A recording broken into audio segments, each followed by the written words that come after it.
Lista, la que ya iniciaron, vamos a hacer, ¿cierto?, la siguiente configuración, que es parte de los talleres que aparecen en los ejercicios enviados por la intranet. Y este va a consistir en que vamos a... Bajar un poquito el volumen, por favor. Vamos a activar los usuarios y eliminar los usuarios que vienen por defecto, ¿ya? Entonces, en la máquina 1, nos vamos a ir a la pestaña que dice equipo. De ahí vamos a abrir una pestaña que dice administrar. Botón derecho, administrar. Entonces, en una máquina lo hacemos, repetimos en la otra. Administrar. De ahí va a aparecer el menú o panel avanzado de administración, en el cual podemos trabajar con los usuarios, los grupos y además algunas herramientas que tienen Windows 7, que nos va a permitir, por ejemplo, trabajar con los discos duros sin tener que instalar otra herramienta de terceros para poder hacer estas funcionalidades: reparación de discos, particiones, instalación de discos nuevos, etc. La idea es ocupar menos cosas externas, solamente con las propias herramientas del sistema operativo trabajarlas.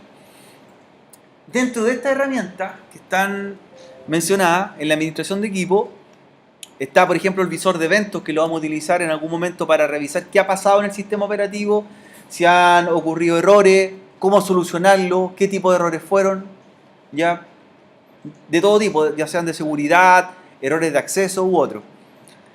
Pero en este momento la que vamos a trabajar es la pestaña que se llama usuarios y grupos.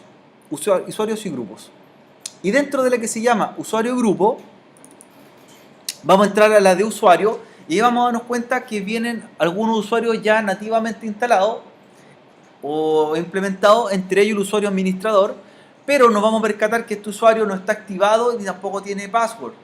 Entonces lo que vamos a hacer con este usuario, lo primero es activarlo, el usuario administrador, para ocuparlo en algunos ejercicios muy puntuales, no abusar del usuario administrador siempre, y también crear un usuario para evitar trabajarlo continuamente, sino tener uno extra. Entonces, el usuario administrador, primero botón derecho sobre el usuario y establecen contraseña sobre el usuario. Botón derecho, establecer contraseña, y ahí aplican la contraseña y la repiten 2 veces. Una contraseña que recuerden y que no olviden tan fácilmente para eventualmente otro taller. Y además de ello lo vamos a habilitar. Este usuario aparece con una flecha hacia abajo, por lo tanto está desactivado. Entonces, ¿cómo lo activo?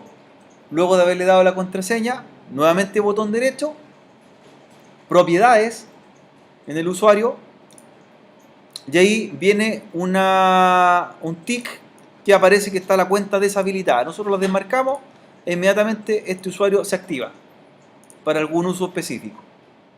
Eso es lo primero. Entonces, el usuario administrador, le aplicamos una contraseña y lo activamos.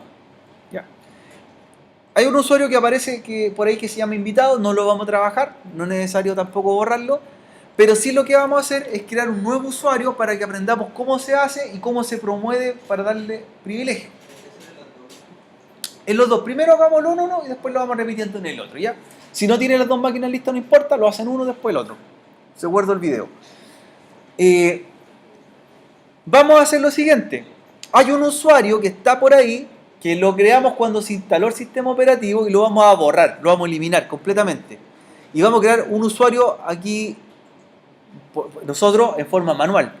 Por ejemplo, este usuario que está ahí es cuando yo instalé el sistema operativo, no lo voy a trabajar más, y veamos qué pasa cuando lo quiero eliminar. Me da una advertencia, ¿ya? Entonces yo voy a eliminar el usuario. Me dice que para poder eliminar este usuario, debo tener también un usuario que sea administrador. O sea, tiene que haber otro, porque si lo elimino, ¿cómo entro? ¿Cierto? No tengo acceso. Y además de ello, me va a advertir que si lo elimino, se van a borrar todos los datos asociados, ¿ya? Que pueden haber carpetas creadas en el sistema operativo que tengan relación con este usuario. Entonces, lo voy a eliminar porque sé que voy a crear otro y tengo otro por defecto. Lo eliminamos, se va.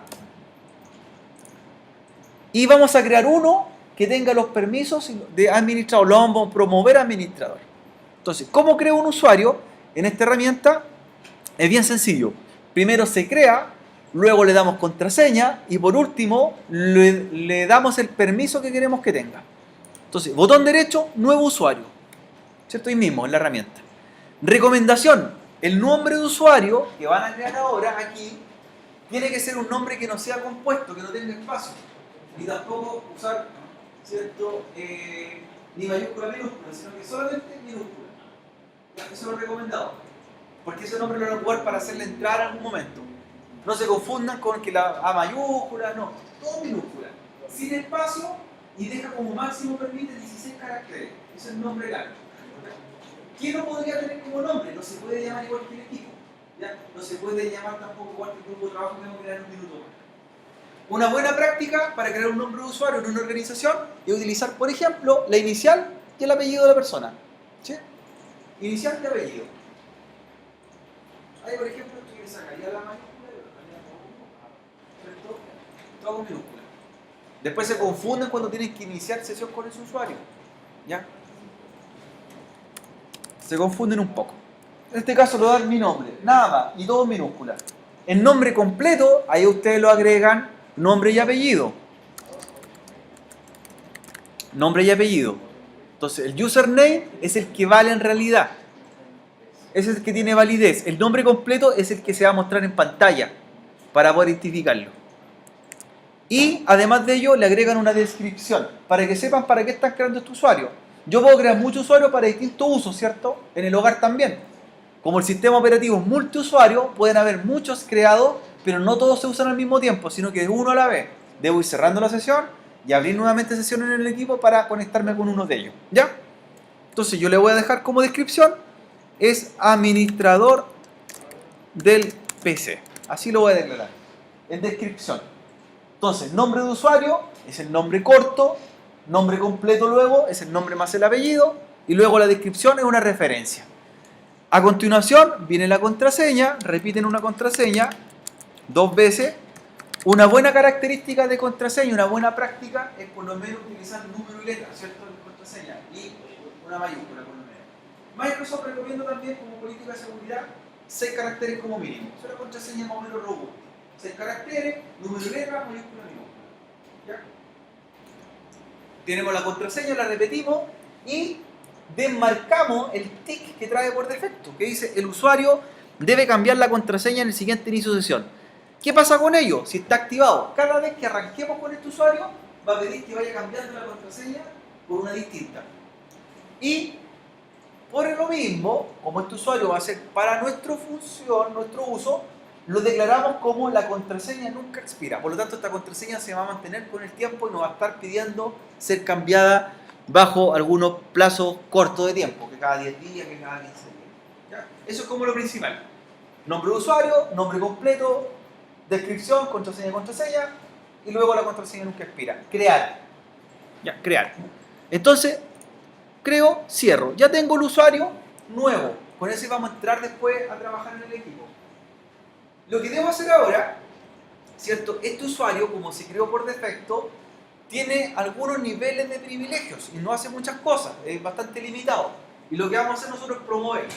¿Cierto? ¿Qué entienden ustedes por promover? Porque con el trabajo me promovieron, me ascendieron. Y lo que vamos a hacer nosotros es ascenderlo a un grupo más relevante que pueda hacer ciertas configuraciones en el equipo. ¿Ya? Y de hecho vamos a ver que hay distintos grupos a los que puede pertenecer y cada uno hace cosas distintas.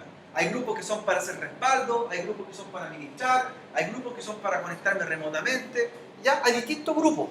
Yo puedo pertenecer a más de un grupo también simultáneamente, ¿ya? Según las tareas que quiero ejecutar. Entonces, este usuario, ¿cómo lo promuevo? Botón derecho sobre el usuario que recién creamos, propiedades sobre el usuario y hay una pestaña que dice miembro de. Y ahí vamos a ver a qué grupo pertenece inicialmente. Si yo veo, este usuario pertenece al grupo usuarios y por lo tanto no tiene permisos, ¿ya? Son muy limitados. No puede hacer cosas en el equipo, ¿ya? Entonces lo que vamos a hacer es sacarlo del grupo usuario, lo vamos a quitar. Entonces nosotros pinchamos y lo quitamos del grupo. Lo quitamos del grupo usuario. Lo sacamos de usuario y lo vamos a agregar a un grupo de mayor relevancia, ¿ya? Un grupo más prioritario, lo vamos a promover. Entonces los voy a agregar, luego opciones avanzadas, agregar opción avanzada, y luego buscar ahora. Y ahí van a aparecer el listado de todos los grupos que tiene el sistema operativo, y cada uno ejecuta tareas distintas. Ya después vamos a empezar a trabajar con distintos grupos, pero para esta ocasión lo vamos a dejar que sea del grupo administradores, que es el primero que aparece en el listado. Entonces lo elijo como perteneciente al grupo administradores, aceptar, y aplico y acepto finalmente. Ya. Entonces ahora, ¿qué hago? Para probar si este usuario está activo, está en funcionamiento, debo cerrar sesión en el equipo, ¿ya? En el equipo que estamos trabajando, cierra sesión, cerrar sesión, y entra con el usuario que acaba de crear. Entra con el usuario que acaba de crear. Entonces, si se fijan, yo le di un nombre, el nombre completo es el descriptivo que aparece en pantalla, ¿ya? Pero el nombre real es otro. El username o nombre de usuario es el que tiene validez. Y ahí entro con el usuario nuevo, inicio sesión, y va a cargar su configuración. ¿Ya? Recuerden que todo lo que estamos haciendo en la máquina virtual ya queda para siempre en la máquina virtual. Así se la llevan hoy día y se va a llevar todas las configuraciones hechas. Este mismo proceso, para los que ya tienen una segunda máquina virtual, lo repiten. Entonces, la otra máquina también hacen un usuario, también activan al administrador, también le dan contraseña al administrador, y pueden crear un usuario con el mismo nombre del que crearon en la máquina 1, igual. Y también que sea de tipo administrador. Le va a servir para repasar el ejercicio.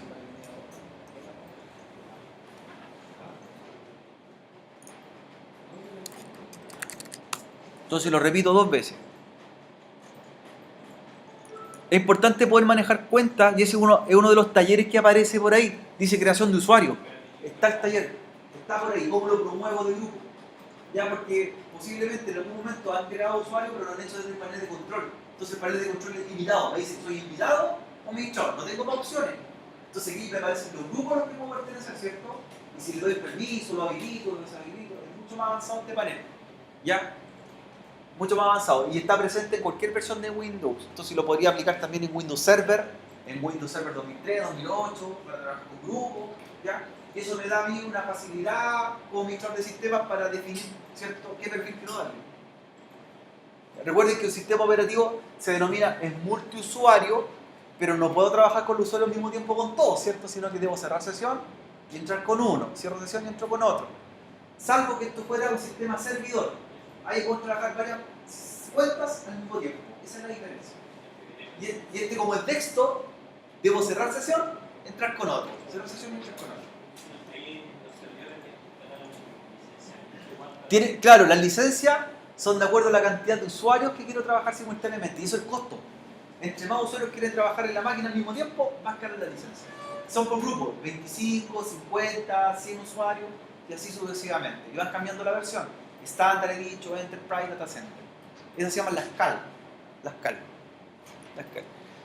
Como estos son monousuarios, da por hecho que es un usuario al mismo tiempo. Pero es multiusuario también porque se pueden crear muchas cuentas, pero no todas al mismo tiempo pueden trabajar. ¿Ya? A ver si se recuerdan, ¿cómo crearíamos el usuario? ¿Cómo entraríamos a la configuración de usuario? Era en equipo, en administrar, ¿cierto? Estamos repitiendo el paso del anterior. Esta es la máquina 2, en la 1 ya lo hicimos. ¿Dónde íbamos a? Usuario y grupo, de ahí está la pestaña usuario. Ya. Quiero habilitar el usuario administrador y también darle una contraseña. Sobre la cuenta del usuario que está creado, botón derecho, establecer contraseña. Y la creo. El usuario administrador está, pero en realidad no está funcional, ¿cierto? Todavía. Siempre viene en un sistema operativo, pero por seguridad no se activa. Aquí nosotros estamos activando el usuario administrador. Siempre recordar que hay que usarlo para cosas muy puntuales, ¿cierto? No siempre. Solamente para tareas muy específicas. Ya, le di una contraseña al usuario. ¿Cómo lo habilito ahora? Porque está con la flecha hacia abajo, está deshabilitado. Era propiedades y luego desmarco, ¿cierto? Y ahí queda la cuenta activa. De hecho, después va a aparecer en el inicio de sesión. Ya. ¿Cómo elimino este usuario? No lo quiero trabajar. Simplemente eliminar. ¿Cómo creo un usuario nuevo? Aquí mismo en la plantilla, nuevo usuario. Incluso le voy a dar el mismo nombre que el que hice en el otro equipo. Luego viene el nombre completo, que es el que se muestra en pantalla cuando inician sesión. Luego una descripción para que ustedes sepan qué es lo que va a hacer ese usuario.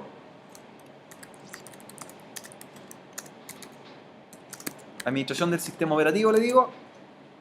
Contraseña.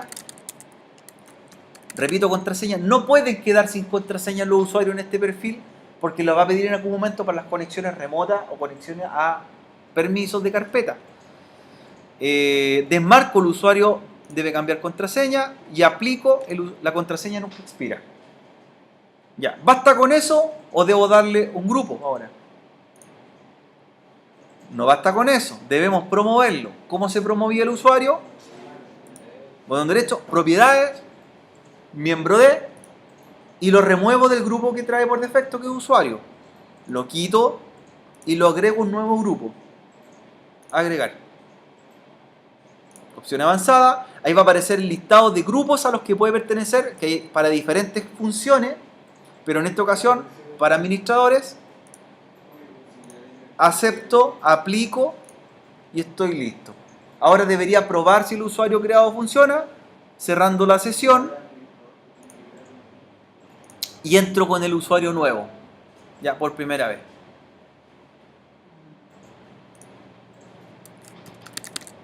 Inicio sesión. Ahí tendríamos una de las tareas que aparece por ahí en la guía que dice creación de cuenta avanzada. Ya.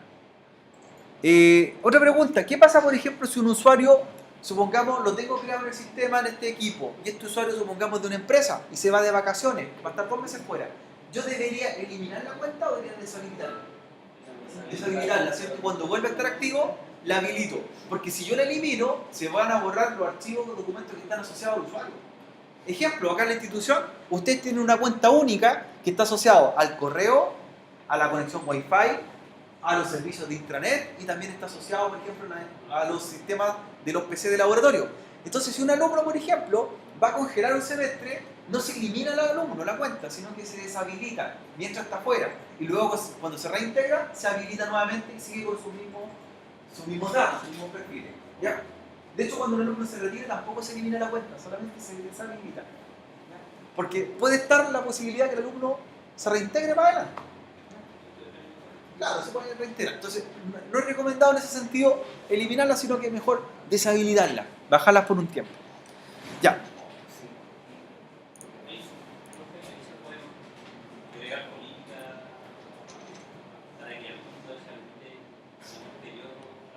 Claro, se pueden, por ejemplo, deshabilitar por fecha, por entrada, por hora incluso. En Windows Server se puede hacer, por ejemplo, que, no sé, en un lugar de trabajo, decir que el horario de inicio de sesión sea de 8 a 8. Entonces, si yo quiero entrar a las 8, 5 minutos, la cuenta me dice que no accedo a los sistemas porque estoy fuera de rango horario. Y eso permite también tener un control, por ejemplo, cuando trabajan con hora extra. Porque hay personas que dicen, yo quiero que me paguen hora extra y dejo mi sesión abierta. Entonces, doy a suponer que estuve trabajando en la oficina. Entonces, llega la hora, se cierra. Se cierra la sesión. Se puede trabajar. Esas son políticas ya del servidor. Hay cosas más básicas que se pueden hacer en los sistemas operativos de escritorio, pero en servidores se trabajan como GPO, como políticas de grupo. Son un poco más avanzadas. Chicos, lo último que vamos a hacer, ya para ir terminando y alcancen a llevarse las máquinas, a exportarlas, y continuamos la siguiente clase, es que a estas máquinas tenemos que hacer lo siguiente. Vamos a cambiarle el nombre a las máquinas virtuales y las vamos a agregar a un grupo de trabajo. ¿Por qué es importante que las máquinas tengan un nombre distinto? Primero, para identificarlas en forma diferente en la red. ¿Ya? Yo en una red de datos donde tengo muchos equipos, debo diferenciarlos unos con el otro y no dejarlos con el nombre por defecto. Y además de ello, debo agruparlas. Es decir, de esa forma, por ejemplo, podría definir que las máquinas pertenecen al grupo, por ejemplo, oficina, al grupo que se llame gerencia, al grupo que se llame laboratorio o al grupo que se llame INACAP, por ejemplo. Entonces así yo las puedo trabajar entre sí en conjunto y además comparten recursos entre ellas. Si una máquina está en el mismo grupo que la otra, podrían ver carpetas compartidas de la otra. Podrían ver, por ejemplo, impresoras compartidas y compartir recursos de la red. Entonces nosotros vamos a hacer lo siguiente. Vamos a a la máquina 1 a cambiarle un nombre y la vamos a meter a un grupo. Y luego hacemos lo mismo en la máquina 2. Entonces, ¿cómo lo hago? Ya, nosotros ya creamos una cuenta hace un minuto atrás. Ahora vamos a ir a la pestaña Equipo, Propiedades, Equipo, Propiedades, con el botón derecho, ¿cierto? Y ahí está la información básica del equipo. Y me dice que por defecto pertenece a un grupo que se llama Grupo de Trabajo Workgroup. Que es el grupo por defecto que genera Microsoft. Pero eso es un estándar. Nosotros vamos a crear un propio grupo de trabajo y estas máquinas las vamos a agrupar. ¿Ya? Entonces, ¿dónde cambia esta información? En configuración avanzada del sistema. Ya, me voy a nombre de equipo. Y ahí, en la descripción del equipo, vamos a llamarla a la primera cliente 1. Cliente 1. Cliente 1. Y luego bajo hasta donde dice grupo de trabajo, cambiar y repito el nombre, porque ese es el nombre real. Nuevamente lo llamo cliente 1. En la descripción y en el nombre. Y donde dice grupo de trabajo, vamos a crear un grupo de trabajo referente a la carrera. Se va a llamar este grupo de trabajo informática. Por lo tanto, todas estas máquinas que pertenezcan al mismo grupo de trabajo informática van a compartir recursos entre sí y se van a ver en la red. ¿Ya? Entonces, nombre de equipo también cliente 1 y luego el grupo de trabajo informática. Entonces, grupo de trabajo informática.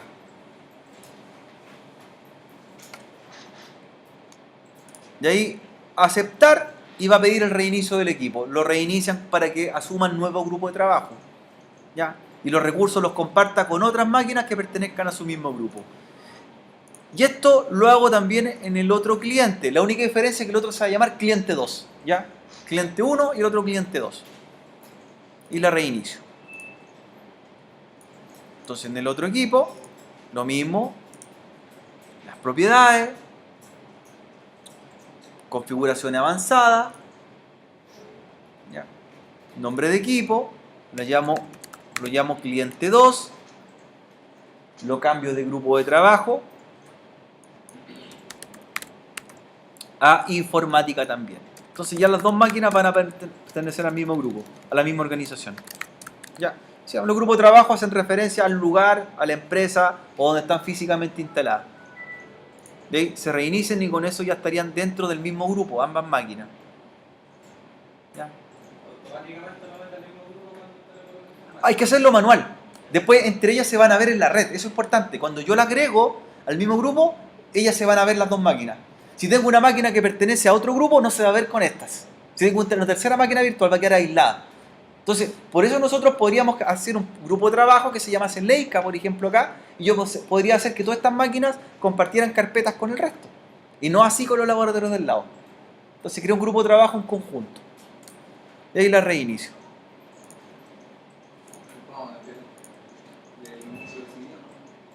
Claro, después lo vamos a hacer.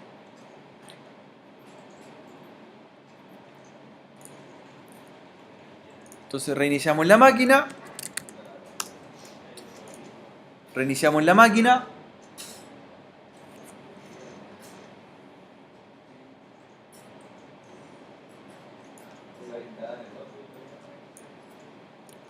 Ya. Y con lo que vamos a terminar, antes de apagarla, como nosotros vamos a hacer unos laboratorios locales, vamos a probar conectividad y vamos a probar algunas cosas de seguridad en la máquina, vamos a desactivar la herramienta que trae de seguridad que se llama Windows Firewall. La vamos a desactivar porque vamos a trabajar en un entorno local aquí, en el laboratorio, y con eso la apagamos y se la llevan, ¿ya? Y lo hacemos en las dos máquinas. El Windows Firewall, ¿cierto? Es una herramienta que me permite protegerme de accesos externos, ¿ya? De accesos externos. Y no reemplaza al antivirus, eso hay que tenerlo claro. El antivirus hace una cosa en un sistema operativo y el firewall hace otra. El antivirus me protege de ciertas de infecciones o de ataques locales, ¿cierto? Lo que pasa en el equipo, de infección de un archivo, ¿cierto? Un documento que está malicioso, eso me protege el antivirus. Pero el firewall me protege de lo que viene desde afuera, de la red. Y como en este caso nuestra máquina para trabajar en una red privada, no tengo problemas con el firewall, ¿cierto? Pero si esta máquina yo la hiciera trabajar hacia internet, debería protegerla con el firewall, por vulnerabilidades. Entonces, para poder hacer estas pruebas bien, lo vamos a desactivar. Y con eso ya terminamos, jóvenes. Para desactivar el firewall, Windows Firewall, esa herramienta, Ustedes se van a inicio nuevamente y esta vez se van a panel de control. En panel de control. De ahí les va a aparecer, ¿cierto? En panel de control, la herramienta que dice sistema y seguridad. Sistema y seguridad. Luego le dice Firewall Window, y ahí le explica, ¿cierto? Lo protege de ataques de hacker, software malicioso externo. Y por defecto, como viene, activado. Entonces voy a la pestaña donde dice activar o desactivar firewall y simplemente lo bajo. Desactivo y desactivo. Me desactiva de la red local y me desactiva de la red pública, ¿cierto? Me baja el cortafuegos. Y ahí acepto y apago la máquina en forma normal. Y apago. Y hago lo mismo en el otro Windows, ¿cierto? Panel de control. Panel de control. Sistema y seguridad. Windows Firewall. Activar o desactivar Windows Firewall. Y por último, lo desactivo para la protección local y la protección pública. ¿Ya? Este equipo no va a trabajar con vulnerabilidades porque vamos a trabajar en una red interna, ¿cierto? En ningún momento va a estar en contacto con el exterior. ¿Ya? Si en algún caso esta máquina virtual le hiciéramos trabajar en el exterior y se infectara con algún malware, algún código malicioso, no afecta al equipo anfitrión para nada. Son totalmente independientes, ¿ya? Esa es la ventaja. Podría probar todo lo que quisiera acá y no le afecta al equipo físico. Claro, por eso son diferentes. Y con eso la apagamos de forma normal. ¿Ya? Desactivando eso que desactivamos ahora, no la permite que se conecte sin ningún tipo de red. Se puede conectar. Sí, yo la puedo conectar después. Lo que pasa es que queda vulnerable. No es seguro, claro. Pero como nosotros vamos a hacer pruebas locales y para eso lo desactivamos, no habría problema. ¿Ya? Es importante que la máquina virtual la apaguen en forma correcta. Así, apagar como apagar un PC. Porque si lo apagan con VirtualBox, con la pestaña, con la X que dice apagar máquina, ustedes le están sacando la energía.